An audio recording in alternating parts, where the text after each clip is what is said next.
আবারও বলছি যে মানে আমার পছন্দ অপছন্দের ওপর এরকম করে প্রশ্নের উত্তর হয় না। এবারে বলতে হবে সেই মেনু কার্ডের মতো করে একটু কম কথা বললে ভালো, একটু এটা দোকানে কি নাম?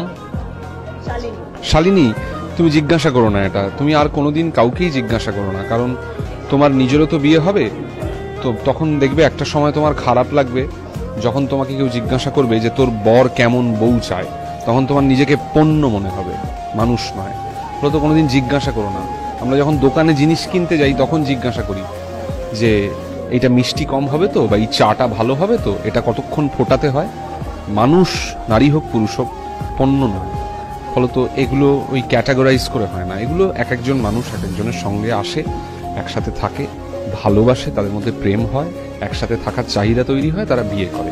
ওই কি কি চাইবে এই দিয়ে আর বিয়ে, মানে আমাদের আধুনিক, মানে কি কারণে আমরা নিজেদেরকে আধুনিক বলবো, এগুলো না করলেই